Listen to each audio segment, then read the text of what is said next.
dia, minha gente! Começando o vídeo dessa semana hoje, no meu segundo dia de plantão, só o primeiro não gravei, vou falar aqui o porquê. E tô aqui no café da manhã ainda, ó, tudo preparadozinho, dando uma corrida aqui pra eu não sair atrasado. E minha gente, por que eu não gravei no meu primeiro dia de plantão dessa semana, que foi na terça-feira? Do sábado pro domingo, eu fiquei um pouquinho ruim do nariz, não cheguei a ficar ruim da garganta, mas parecia uma rinite, talvez até uma sinusite, estava um pouquinho pesado por aqui. Mas tudo tranquilo, deu para seguir bem. Domingo eu fiquei um pouquinho pior. Eu fui fui fazer uma viagem aqui de um diazinho só do São João para um lugarzinho que é um pouquinho mais frio aqui na região e que é famoso nessa época do São João. E aí na segunda eu fui me vacinar para a Covid, a quarta dose. E aí quando eu acordei na terça-feira, um dia depois da vacina, que era o dia do meu primeiro plantão, dessa semana daqui de agora, eu tava com o corpo bem mole, bem, assim, o corpo todo doído, um pouquinho de dor de cabeça, enfim. Juntou um pouquinho dos sintomas da rinite e o pós-vacina que em mim deu um pouquinho de reação, mas assim, só de ficar mole, de ficar indisposto e tudo. Aí eu fui pro plantão na terça, sendo que eu fiquei a manhã todinha lá, fiz as evoluções, mas estava bem disposto, estava com a energia lá embaixo e terminaram que, ó, Léo, volte para casa, se recupere aí. E aí, na quinta-feira, que é hoje, o dia do meu segundo plantão, você volta. Pronto, tô voltando. Simbora voltar lá trabalhar com a energia renovada lá em cima, né, meu povo? Até já. E minha gente, cheguei já aqui na UPA. Tô bem aqui, já dentro do estacionamento. Só lembrando, meu povo, que essa semana é a minha última semana de plantões aqui nessa UPA. Eu acabo esse ciclo de emergência clínica adulta essa semana, ou seja, amanhã já. E aí eu vou para um outro ciclo que é de atenção primária à saúde, tá bom? Mas isso é conversa para a próxima semana. Agora vamos trabalhar aqui. Minha gente, ainda tá na manhã, são 9h30, ou seja, metade da manhã ainda, metade do serviço. E aí eu tô evoluindo os pacientes na sala vermelha. E tem uma paciente que tá aí com, assim, uma crise asmática bem severa, bem importante. Tá com desconforto respiratório enorme, já tá com a VNI, mas mesmo assim ela continua com a ausculta horrível nos pulmões, sibilando do ápice até as bases, em ambos os hemitórax. Quando a gente ausculta, o sibilo é como se fosse um assobio bem fininho, minha gente. Para quem nunca auscultou um sibilo, é como se fosse um assobio bem fininho. Vou tentar fazer aqui, mas vai ficar horrível. Mas é como se fosse quando a paciente, se for expiratório, o sibilo é expiratório, ou seja, quando ela inspira, não tem barulho de sibilo, mas quando ela expira, faz o barulho no pulmão de... É como se fosse algo semelhante a isso daí. A gente ausculta quando coloca o estetoscópio, tá? Quando a gente coloca o estetoscópio no pulmão, a gente ausculta esse sibilo. E aí o plantonista tá pensando, inclusive, em intubar a paciente, de tão desconfortável que ela tá, porque se ela seguir nesse padrão daí, provavelmente ela vai precisar logo de uma intubação. E aí a gente pesa um pouquinho, é melhor fazer essa intubação enquanto ainda ela tá relativamente equilibrada, ou quando ela instabilizar de vez, e aí tem que ser uma intubação de emergência. Isso daí é um dilema que o plantonista fica. Então ele tá pensando aí qual vai ser a medida a tomar, ver se ela vai responder um pouco às medidas que foram tomadas e vai melhorar, ou se ela não vai melhorar, e aí ele vai optar pela intubação. Tá, minha gente? Aí ele se mostrou um pouquinho assim inseguro com relação às doses, as drogas que se usa para intubação e as doses. E aí, minha gente, estamos falando aqui do Dr. Tiago, sou cria do Dr. Tiago. Então, assim, eu me propus a ajudar um pouquinho.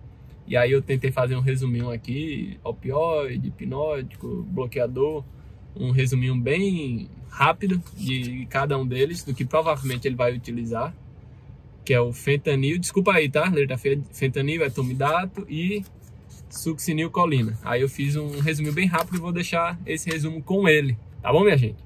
E assim, é uma ajuda, né, que a gente pode fazer. Ele sabe muito mais do que eu, com certeza.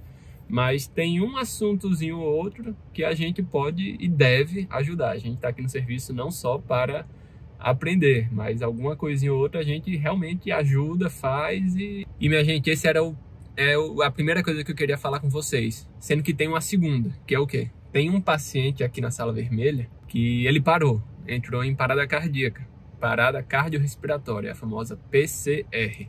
A gente estava evoluindo os pacientes ali da sala vermelha e aí, ao lado, esse paciente que já tinha sido evoluído, por sinal, ele parou. Foi um paciente que chegou aqui com um quadro de provável abdômen agudo e estava aguardando só a transferência, sendo que aí ele parou. E a provável causa da parada dele, tem algumas causas de parada cardíaca. A provável causa de parada dele foi por hipovolemia. Então, foi uma das medidas que a gente tomou ali durante as compressões cardíacas, foi a reposição maciça de volume. Então, sim, a gente estava evoluindo os pacientes e aí esse paciente para. O plantonista não estava na sala no momento, estávamos nós, doutorandos. E aí a gente já tomou frente, meu povo. A gente já foi pegando as luvas, já começou as compressões cardíacas e já foi puxando o carrinho de parada, preparando, deixando tudo pronto ali. E aí na mesma hora o plantonista chegou. E aí foi feito todo o protocolo, os ciclos, reavaliação de ritmo, se tem pulso, e reinicia ciclo de 2 minutos, faz droga, adrenalina, vê se precisa amiodarona ou não. Você tem todo um protocolo muito bem, mas muito bem definido para parada cardiorrespiratória. O negócio é que na prática nem sempre a gente vê esse protocolo sendo seguido todo sistematizadozinho, bonitinho.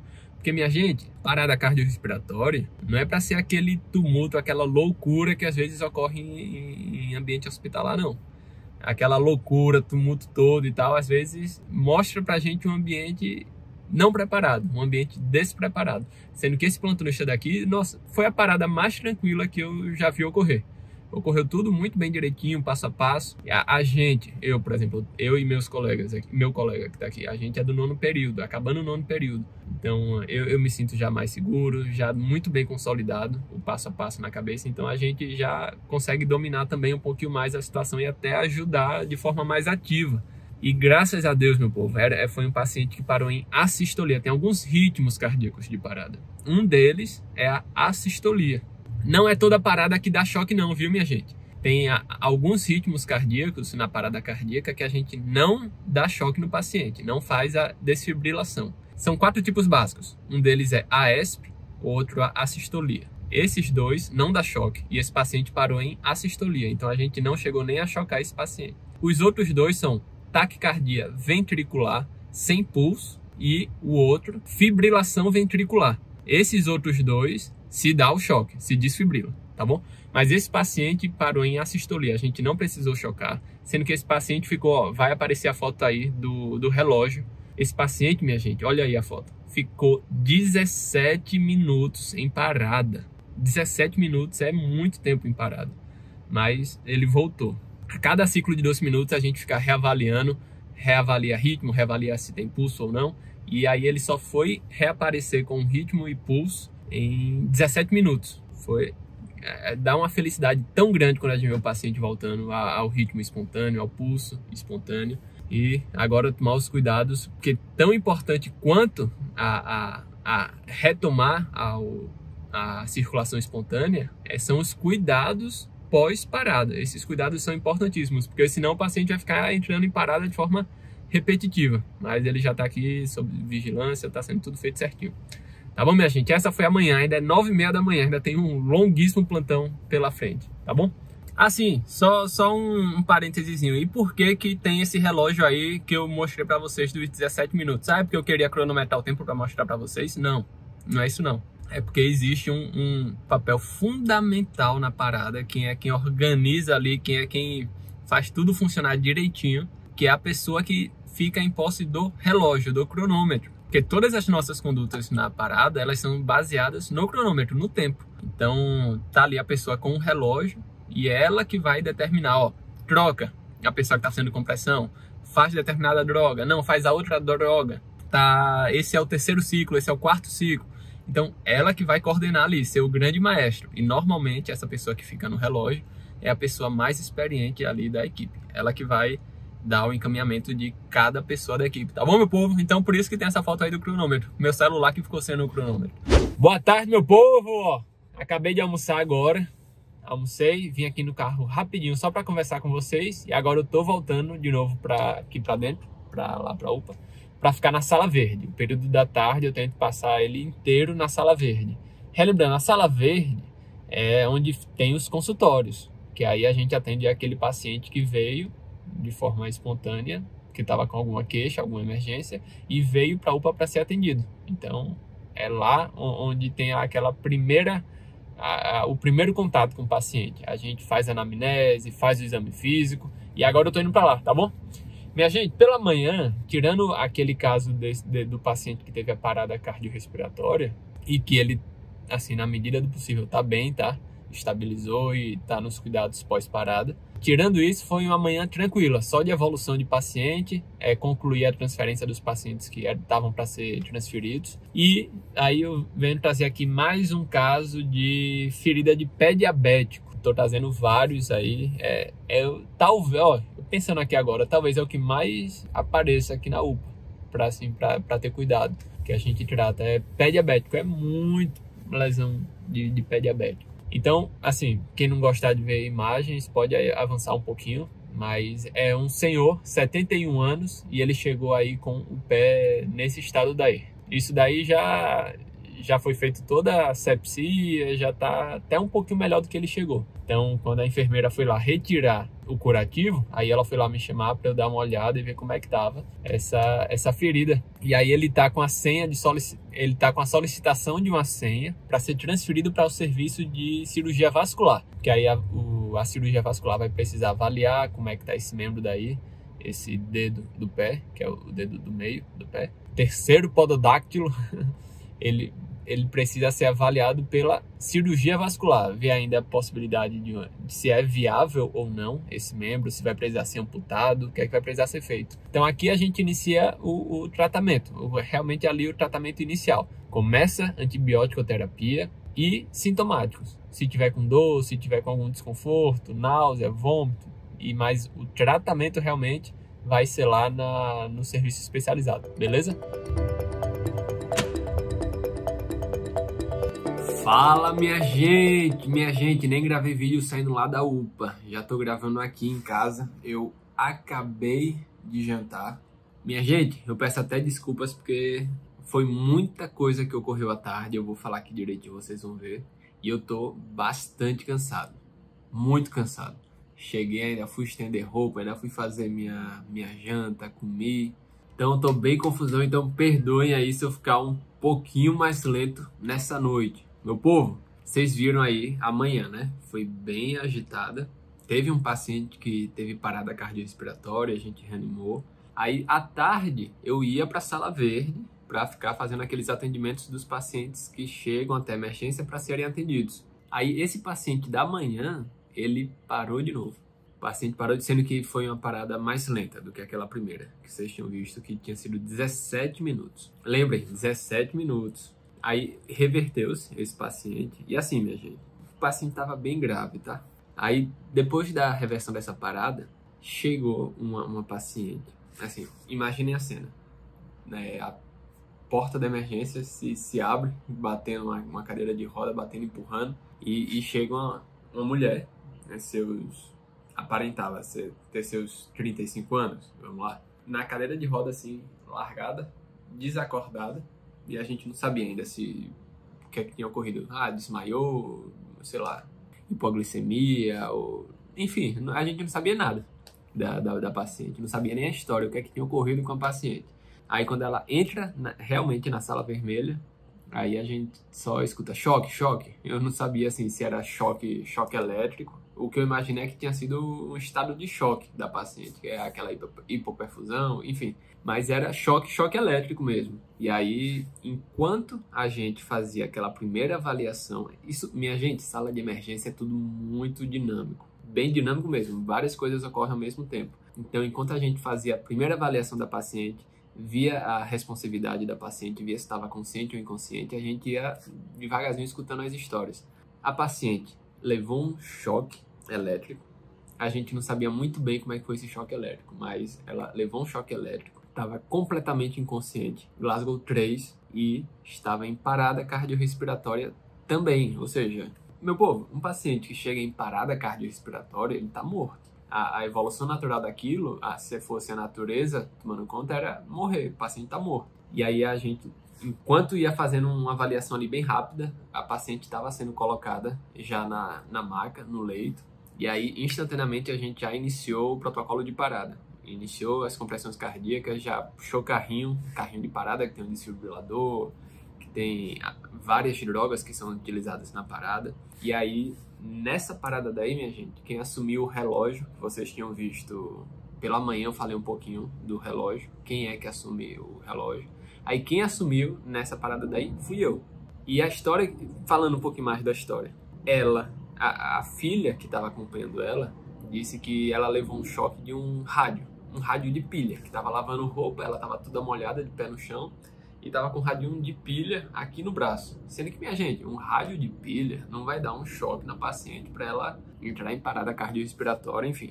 E a história que a gente escutou de uma vizinha é que logo antes do choque, a vizinha escutou a paciente gritando: "Tira a mão daí, menino", algo desse tipo assim. E aí a gente suspeita assim, a paciente, ela foi retirar algum objeto perigoso, algum fio, algum equipamento elétrico da mão de alguma criança. E por estar molhada, terminou levando choque. A gente não sabe, não faz a mínima ideia.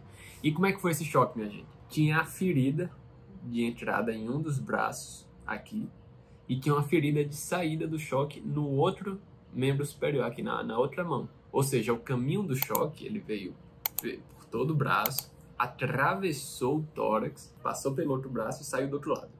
Minha gente, qualquer choque que ultrapassa essa região daqui de tórax é muito perigoso. Por quê? O que é que tem aqui bem no meio? Coração.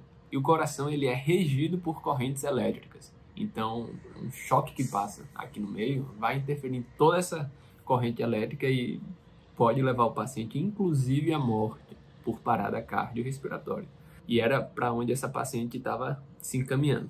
A gente iniciou o protocolo de parada e aí eu estava ali com o relógio coordenando os ciclos, coordenando a checagem de pulso, checar ritmo, se é ritmo chocável ou não.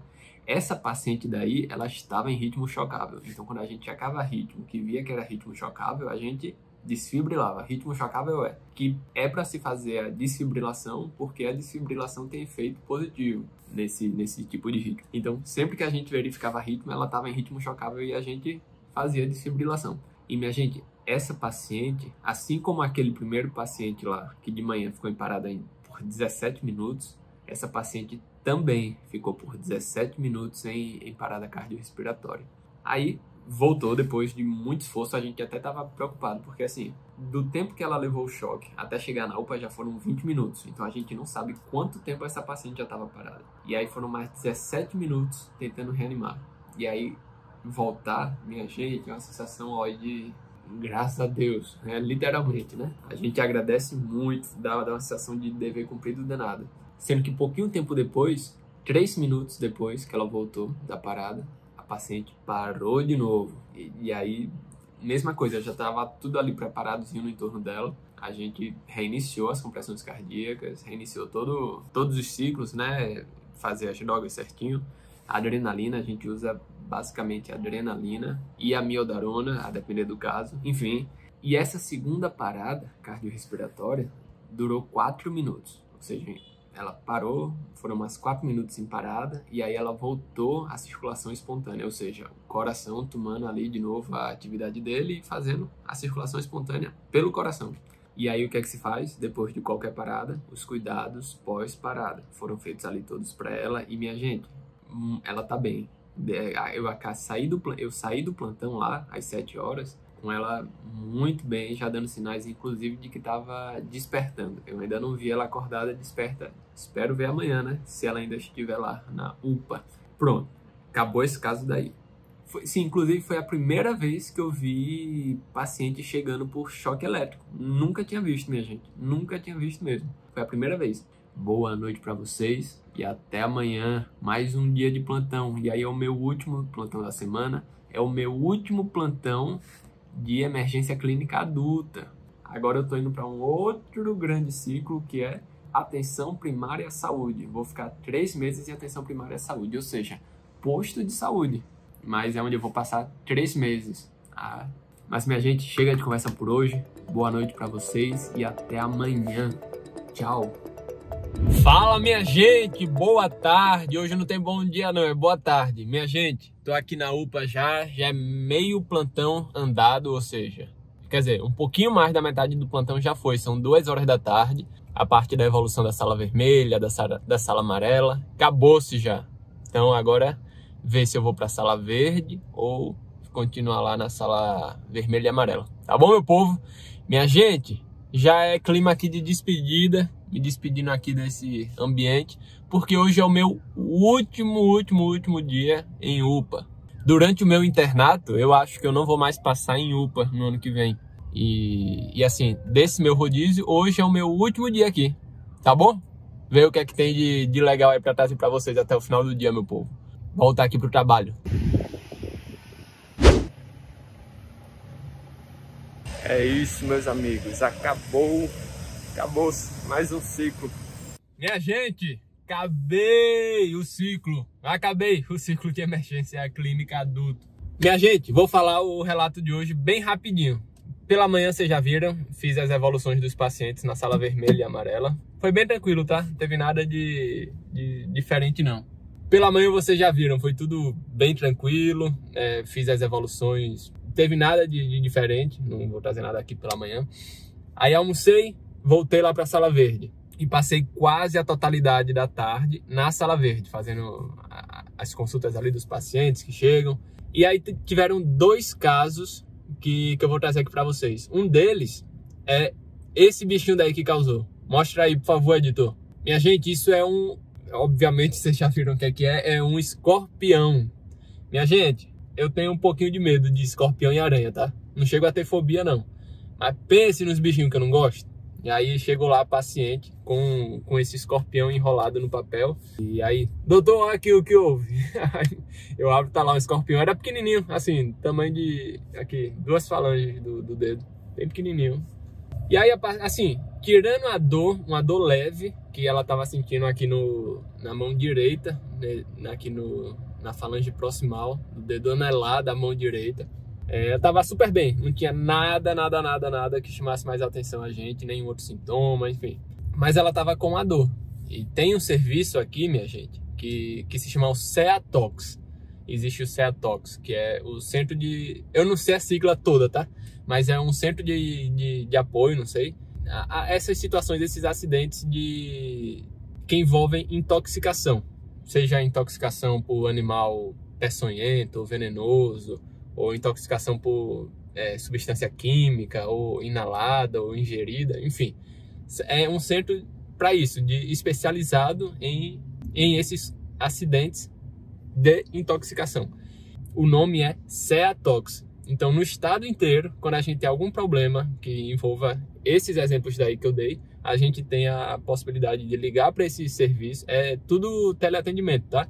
A gente liga para esse serviço e se precisar de alguma orientação, saber para onde é que encaminha, o que é que pode fazer, eles orientam a gente. Então a gente ligou, falou o caso, falou do escorpião, sendo que aí eles disseram, aqui na nossa região não tem escorpiões que precisem de uma atenção maior, são meio que inofensivos, a não ser a dor.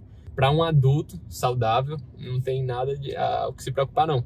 Então a gente fez um tratamento mais de suporte mesmo, fazer ali uma medicação anti-inflamatória para tirar a dor, mas a plantonista preferiu, por excesso de zelo, solicitar ali alguns exames laboratoriais, tá? Aí o segundo caso que eu vou trazer aqui para vocês é esse pé daí. Bota, por favor, a foto do pé, editor. Minha gente, isso daí, o que é que vocês acham que foi? Não foi pé diabético, eu já mostrei aqui durante as semanas muito pé diabético, mas isso daí não foi. Isso daí foi uma arranhadura de gato. A paciente tem um gato, não sei se tinha ou se ainda tem o gato, mas o gato arranhou o pé da paciente. Aí isso há 2 semanas, sendo que ela não procurou assistência médica nessas 2 semanas. E aí foi evoluindo, até que hoje chegou desse jeito aqui na UPA. E aí o quadro é completamente outro, né? Uma coisa que poderia ter sido prevenida, evitado, vai se evoluindo até chegar num ponto desses. E aí a gente já internou a paciente, solicitou todos os exames de sangue, iniciou algumas medicações, inclusive antibiótico. E quando chegar esses resultados dos exames, que eu já não vou mais estar aqui, porque já deu hora da gente sair, aí com os resultados desses exames, a gente solicita a vaga dela de uma transferência. A gente imagina que ela vai ser transferida para um serviço de cirurgia vascular, que é eles que avaliam melhor isso daí. E provavelmente vai precisar tira aí esse pouquinho de tecido que já tá morto, necrótico aí, então vai precisar ser tirado e é tudo feito lá. Aqui a gente não faz isso. E aí foram esses 2 casos que eu queria trazer para vocês da Sala Verde hoje. Lembra que eu fiquei quase a tarde toda na Sala Verde? Por que quase? Porque no finalzinho eu fui para a Vermelha. Por que eu fui para a Vermelha? E isso me deixou bem feliz, meu povo, porque o plantonista foi me chamar lá na Vermelha porque tinha uma paciente que ele queria que eu fizesse a admissão dela aqui. Aí eu fiquei pensando, eu tô aqui na Verde, tem alguns doutorandos lá na Vermelha, por que ele tá me chamando para fazer a admissão? Mas fui, é nosso trabalho também. Aí vim aqui para a Sala Vermelha, fiz a admissão todinha. Minha gente, era uma paciente de 99 anos, morava praticamente sozinha em casa. Tem um filho de 50 e pouquinhos anos que mora com ela, mas assim, que na prática ela mora só, não tem assistência nenhuma. E minha gente, é aí que a gente é exposto ali àquela realidade nua e crua na frente da gente. É cada situação triste que existe nesse mundo que a gente não faz nem ideia. Uma paciente de 99 anos morando sozinha, sem assistência nenhuma, com um monte de problema, diabética, hipertensa, isso que ela sabe, fora as coisas que talvez ela nem saiba, mas dificuldade de alimento, até para, enfim, ter o suporte ali de alimentação necessária diária, não tem, o cuidado mínimo também não tem. E aí ela estava com uma infecção bem importante nas 2 pernas, nas 2 batatas da perna. Ela estava com erisipela nas 2 pernas, sendo que já no estado bem avançado, bem infectado, cheio de bolha, ferida, drenando secreção purulenta. Isso foi há 7 dias que foi prescrita essa medicação, sendo que a paciente não estava fazendo da maneira adequada. E aí, quando foi ontem, a equipe de saúde foi lá, viu que o quadro estava bem pior, a paciente evoluiu muito mal, e aí ligou para o SAMU, tentou conversar com o SAMU, ver o que é que poderia ser feito. E aí a equipe de SAMU resolveu pegar essa paciente e trazer para a UPA, porque assim, de forma espontânea ela não ia também, ela ia ficar lá aguardando até dar algum resultado, mas ela também não ia vir espontaneamente para a UPA. Aí ela chegou aqui bem feio, eu não tirei foto aí da perna dela, mas estava bem feio a situação. Mas aí eu cheguei, aí fiz toda a anamnese, todo o exame físico, aí também fui para o computador e escrevi todo o prontuário dela. Não só escrevi tudo, a história da doença, o exame físico, as hipóteses diagnósticas, conduta, já escrevi todas as condutas. Fiz a prescrição dela todinho, os exames de sangue, o que precisava, os exames de imagem, enfim, tudo. As medicações antibióticos. Eu só não dei o ok, né, o assinar. Aí chamei o plantonista para passar o caso para ele. E aí passei tudo direitinho, ele só meio que confirmou ali, viu, tá tudo ok, e falou, pronto, pode assinar, pode fechar tudo. Aí eu só fechei e dei para ele assinar. Aí isso que me deixou bem feliz, minha gente. Por quê? 4 semanas atrás, que foi quando eu cheguei aqui, eu cheguei sem saber como é que mexia no prontuário eletrônico aqui, sem saber muito bem como é que funcionava a central de leitos de transferência de paciente, como é que funcionava o serviço dentro de uma UPA, de um pronto-socorro. E aí 4 semanas depois, a gente tá com essa autonomia toda a ponto do plantonista. Minha gente, isso daí me deixou feliz também, a ponto do plantonista. Ele foi me chamar especificamente porque era um paciente grave e ele queria que eu avaliasse. Ele não podia, então queria que eu avaliasse. E assim, não menosprezando os outros, longe disso, porque tem inclusive amigos meus aí. Mas alguma coisa fez ele sentir mais confiança em mim, mais segurança em mim para avaliar um paciente mais grave. E aquilo me deixou bem feliz também. Então isso, dele ter me escolhido porque me via com mais segurança, ele disse isso depois para uma outra plantonista. E eu mesmo percebi que eu estava com uma segurança bem maior na dinâmica que é o serviço da UPA, de como fazer prescrição, de mexer no sistema, de examinar paciente, enfim, passagem de caso. Me deixou mais uma vez com a sensação assim de dever cumprido. Foram 4 semanas que deram resultado. Saio daqui, eu cheguei em um ponto, saio daqui com certeza bem mais evoluído do que eu cheguei. E tô feliz, minha gente. Só vou sair daqui realmente de novo, que nem os outros ciclos, sempre falo com vocês isso, com a sensação realmente de dever cumprido. Tô realizadíssimo. Minha gente, deixar de papo, ontem vocês já viram que eu tava bem cansado, hoje eu também estou, peço até desculpas aí, mas é porque vai vindo um plantão atrás de outro e serviço de UPA é muito intenso. Mas, de qualquer forma, em ambiente médico, acabei aqui hoje. Agora só semana que vem. Tá bom, meu povo? Obrigado aí por acompanhar. Segue aí tudo que tiver. Segue o meu Instagram, segue o Instagram do Dr. Thiago. Clica para seguir a página, clica para curtir o vídeo, curte tudo. Isso ajuda bastante a gente a cada vez mais abranger mais e mais pessoas, que o nosso conteúdo chegue a mais e mais pessoas. Beleza, meu povo? Um abraço para vocês. Até semana que vem. Tchau!